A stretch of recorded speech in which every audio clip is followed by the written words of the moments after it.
Hey guys, Captain Mitchell Geisler, Fire Prevention Officer for St. Tammany Fire Protection District number 11.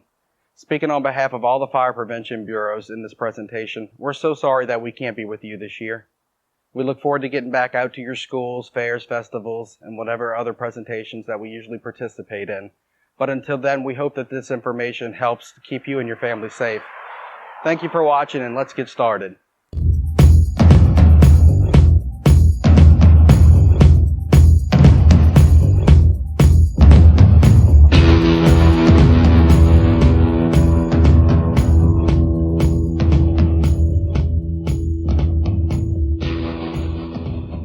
Hey guys, Robbie Marquette, Chief of Fire Prevention with St. Tammany Fire District 1 here in Slidell.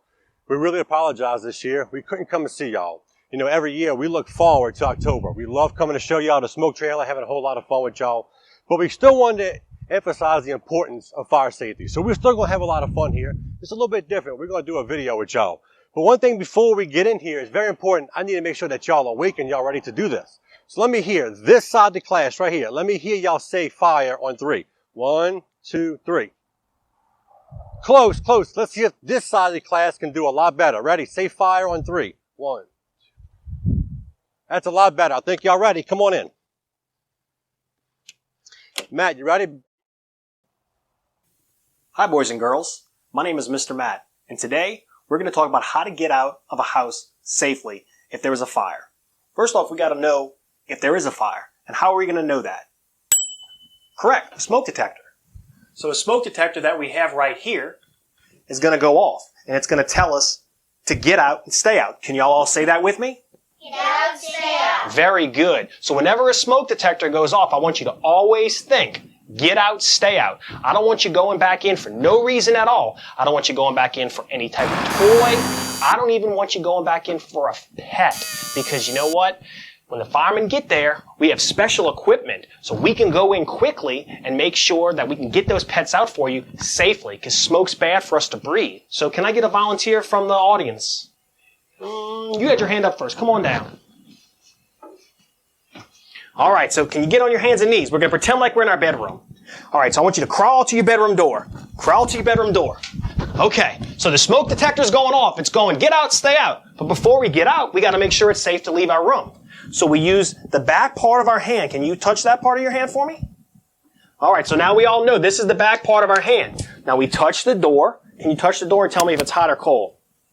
Cold. It's cold. Okay, so if it was hot, do you think we'd want to go through? No, because if it's hot, it means there's probably fire on the other side. So if the door's hot, we don't want to go through. If you're in your bedroom, you can take some blankets and shove them up against the bottom of the door to make sure smoke doesn't come in. And then, can anybody tell me another way out of here? So don't pretend there's no door. Is there another way out of this building? What is it? A window. Very good, a window. So if we're on the first floor, you can open up your window and you can climb out. Now, if you're on your second floor, that's a kind of a tricky situation, because I don't want anybody falling out the window, because that could be high and hurt yourself. So, sometimes they make special ladders that you can use to climb down. But if you've never practiced with them before, I don't recommend using it. So if your mom and dad buy you a special ladder, practice with it, because the more we practice, the better we get at something.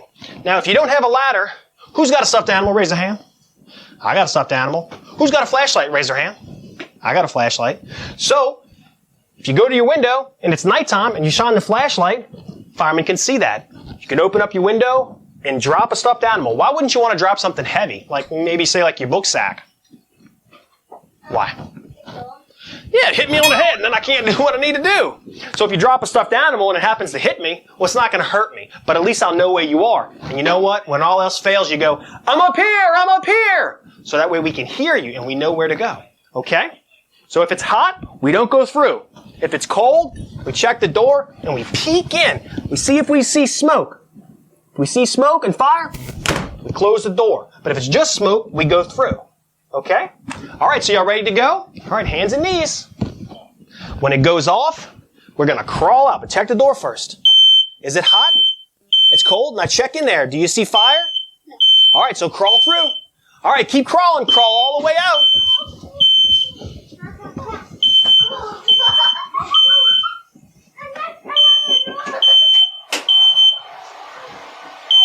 Get out.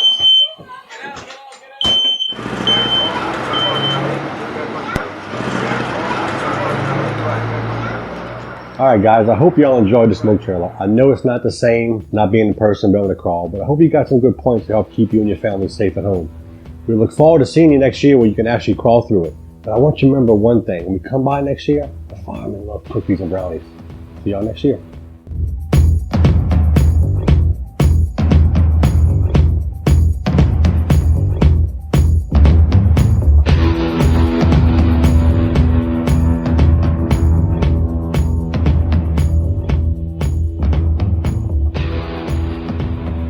Hey, this is Joey Sanders, Fire Prevention Officer with St. Tammany Fire District Number 2 in Madisonville.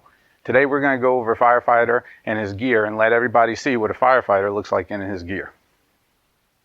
So we have Operator Durancelet here with us, and he's going to put on his gear, and we're going to go over the gear with you so that way you can see what he looks like with all his equipment on and know how it helps him so that way he can do his job and help you out. So he's going to start with putting on his pants. And as you can see, what he's going to do is going to slip his feet into the boots, and that just slides over his regular clothes. And it offers another layer of protection against fire, sharp objects, things like that. So like his boots, he has metal on over his toes. Something heavy can fall on his toes, they won't hurt him. He also has a piece of metal that goes underneath his boot, so that way he can step on sharp objects like nails, broken glass, things like that. The same thing with his pants, and his jacket is going to be the same way. What it does is it has a layer of protection on the inside that keeps him from feeling the heat from the fire. On the outside, it keeps things like the hot water, embers, things like that off of them. Just like we tell you guys to stay low and crawl underneath the smoke, that firefighters do the same thing, so that way we can see what we're doing and fight fires and look for people. So that's why you see these patches, these pads on his knees, so that way when he's crawling around, he can, if he needs to crawl through something like broken glass or small fires, he can do so and be protected. So next what he's going to put on is he's going to put on what we call our Nomex hood. And as you can see with it just sitting there, not really in place yet, but it covers up, now you can see where it covers up the top of his head, his ears, and his neck. Again, it's the same thing. It does the same thing just like his pants and his jacket's going to do. It's going to help keep the heat off of his neck and his ears, and it's also going to protect him from things falling on him. Again, so that way he can get close to the fire to be able to put it out and look for people.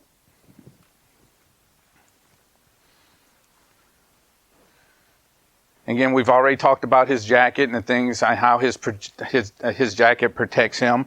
As you can see, we're going to show you this, how I talked about earlier with the layer on the inside. This is the layer on the inside that helps protect against the heat, and so that way he doesn't feel it. What that also does, though, it also keeps his body heat inside. So when a firefighter puts on his gear, and even just standing here doing this, he's gonna start getting hot, and it's gonna make him sweat, even if it's really cold outside. Firefighters it keeps the heat inside the jacket also. You can see he's got a couple of pockets here for tools. If he can clip a flashlight on, just different things that he needs for his job to make it easier. So we bring in, just like a scuba diver has an air tank and goes underwater and uses that air out of that air tank to breathe. We kind of do the same thing. We have an air tank that we use so that way we can go inside fires that have a lot of smoke, different things that we wouldn't want to breathe in. So in order to get the air out of this tank and that we can breathe, we have to put on a face mask or a shield, kind of like a scuba diver or even a jet fighter pilot would do. So this is how we get the air that we can breathe, and it stays with us, and we don't have to breathe any of the outside air. So he's going to go ahead and put on our air pack that we use. As you can see, it goes on, and he wears it. Firefighters wear it just like you would your school backpack. It just sits on his shoulders. It sits on his back. He's got to make sure that he's got the straps that he pulls to make sure that it's tight, because he doesn't want it moving around or falling off while he's doing. And like we said before, it's just a tank of air that we use like a scuba diver. You would used to seeing a scuba diver have a air tank on his back to breathe. He's going to put on his helmet.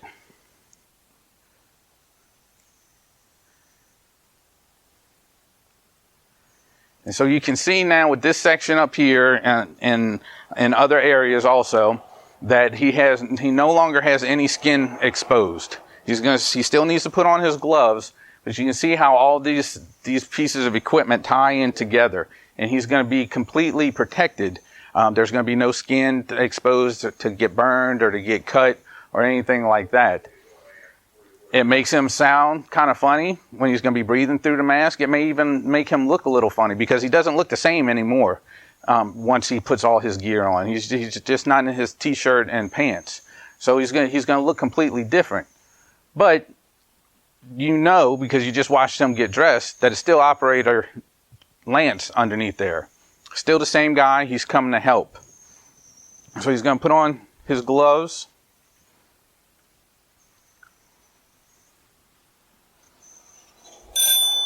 He's got to turn on his air bottle so that way that the air can come through. And he's going to connect and now he's breathing the air from the tank. He's not breathing outside air like I am, like you may be. Everything, he's completely protected now, even down to the air he breathes. There's no skin exposed for him to get hurt. He's breathing the air from the good air from his air tank. And so now you can see what a firefighter looks like with all his gear on. There's nothing to be worried about. There's still Operator Lance underneath there that's coming to help. Just always remember that firefighters are your friends. We're community helpers. We're always here to help you. Because we want to keep ourselves safe and protected so we can help you, we may look a little funny, we may look a little different when you see us, but just know that we're here to help. You never want to run and hide. You never want to run away from the firefighter. Just because he has all his gear on, he has to. So you want to go to him.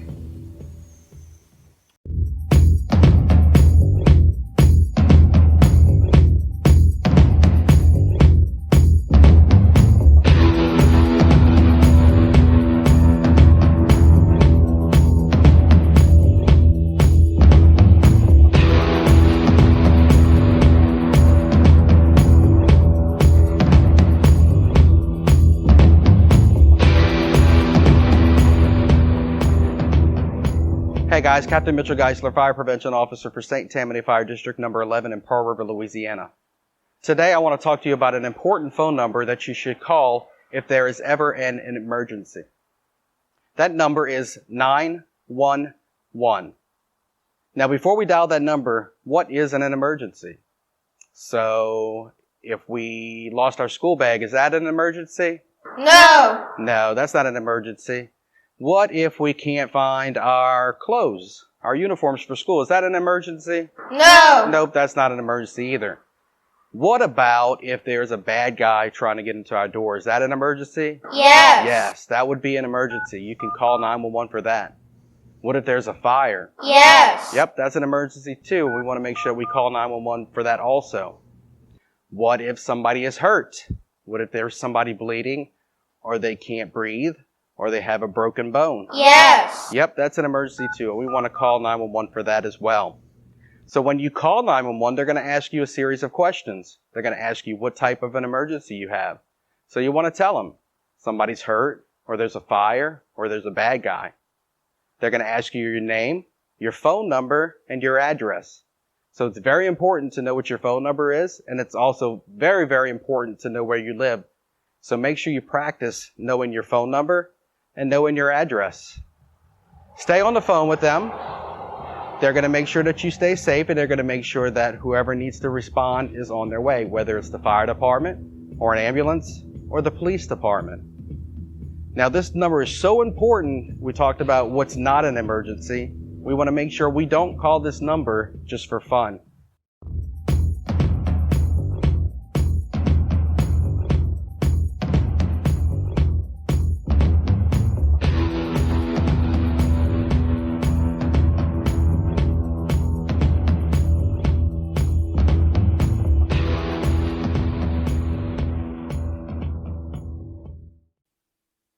Hello everyone, my name is Jay Holcomb with St. Tammany Fire District 13 Fire Prevention Bureau located in Goodby, Louisiana. Today we're going to talk about some fire safety tips while in the kitchen. First and foremost, we're going to talk about in the kitchen. When you're in the kitchen, you need to be focused. We need to keep a 3 feet distance away from all hot surfaces within the kitchen. When you're looking at your kitchen, you need to be very observant to, once we finish cooking, things are still hot and remain hot for a lengthy time. What we first want to do is look around. We have our favorite bunny bread. We need to remove these items from the stove. And the reason is, this paper, plastic, this could be hot even though we just cut it off. We're going to remove this and put it in our cupboard. Looking around, we leave our mitt. We don't need to leave our mitts laying around. Again, they're cotton, they will burn. Our favorite cooking oils, all of our cooking, a lot of people put spices in up on the back. We need to remove them. They do not belong there. They are a fire hazard. Another thing to remember while we're cooking is our handles. We get distracted. We can have a long sleeve shirt or a big coat just walking inside trying to get something to eat. We always want to make sure we take and move our handles to the inside, because if we rub up against, we're not knocking it over, spilling it on us. Always when you're cooking, whatever pot or pan you're utilizing and you're cooking your product in, you also want to have readily available the proper lid that will fit it. Why you say that? If we happen to have a grease fire or a fire inside of our pan and our container, the first reaction we want to do is try to get that fire out. So if you have the proper lid readily available next to, you can always grab it, put it over and leave it there, shut the fire off, and let it sit there until it cools down. If for some reason why you happen to step away and something did happen and you can't get to it, try to get the lid as close as you can on it, shut the fire off, and dial 911 if you think it's out of control. Once we finish our mitts, we want to take these and put these away safely in our drawer, and that way it keeps everything from catching fire on our stove area. Another thing we want to realize when we're using the oven, we always want to make sure that there's nothing inside the oven before we turn on and preheat our ovens. Basically, if you look around like our toaster, every time you use your toaster, make sure you want to unplug it. Keep it unplugged.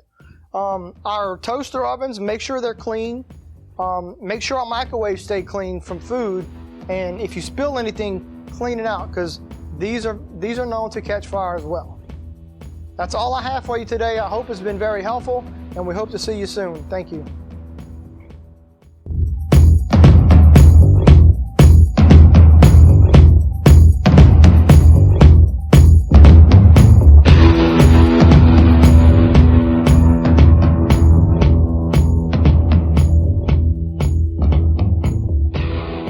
How y'all doing today, guys? My name is Brandon.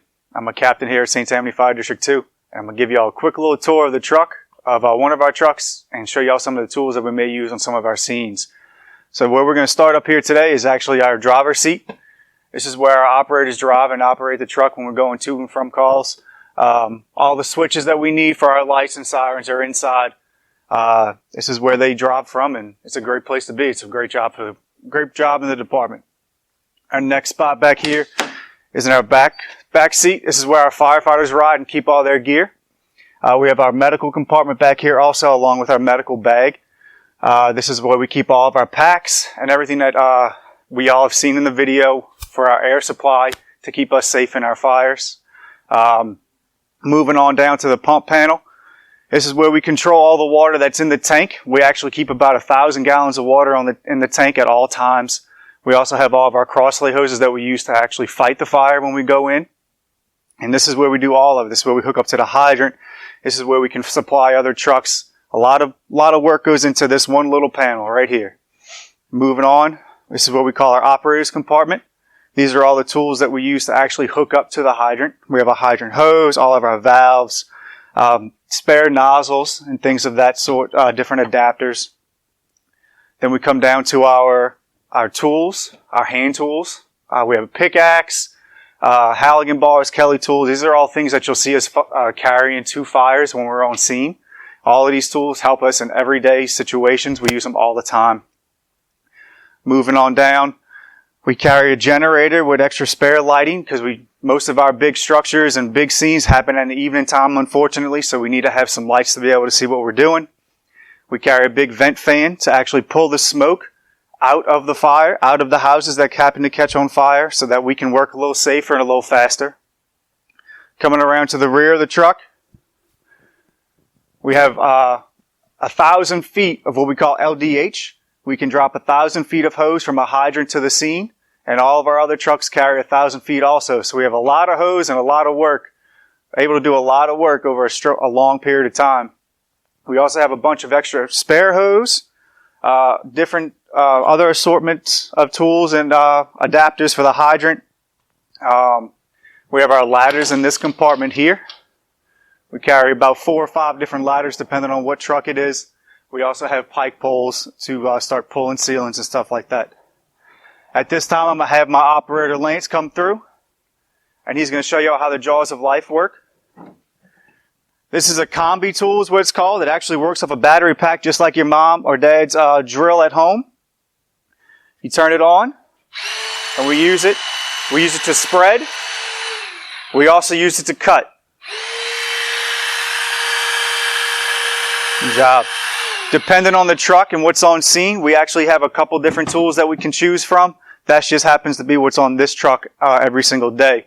We also carry a chainsaw when we have to cut what we call vent holes in a roof during a working structure fire, and just bolt cutters and different types of shim tools and everything like that. Moving on this side, we just have more hand tools and some supply rope. We keep hand tools on both sides so we're not having to jump back and forth to each side of the truck. This side actually also has all of our spare bottles and our extinguishers. We carry a dry chem extinguisher and a water extinguisher. And all of our spare bottles are on this side also. This compartment, we keep a little toolbox and our water for our drinking water while we're on scene. And then that's it, guys. We come back around, we have another intake and another discharge, just like on the other side of the truck. It goes to the same pump panel. And this is the same back seat that y'all just saw. I hope y'all enjoyed it. If y'all got any questions, let us know when you see us.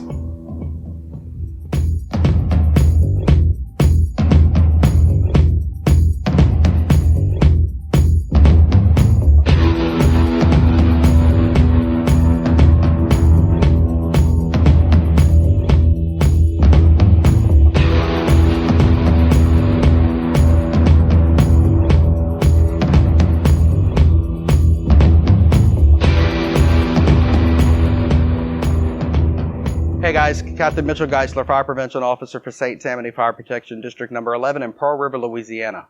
Today I want to talk to you a little bit about what you should do if your clothes catch on fire. But before I get to that, I want to talk to you a little bit about what fire is. Fire is a tool that we can use in everyday life. We can use it to keep us warm. We can use it for cooking. We can even use it for candles to help make our houses smell real nice. But if we get too close and that fire gets on our clothes, it can be dangerous and it can hurt us. So what should we do if that fire gets on our clothes? We're going to do what we call stop, drop, and roll. If that fire is on us, we want to stop immediately. We don't want to run because that can make the situation worse. We want to get all the way down onto the ground, and we want to start rolling around real fast until that fire is put out. I also want you to cover your face while you're rolling around. That's so that you can protect your face from the fire. Keep rolling around real fast, back and forth, until the fire is completely out. Once the fire is out, make sure that you get help from an adult or call 911. But again, when you stop and drop and roll, keep on rolling around until the fire is completely out.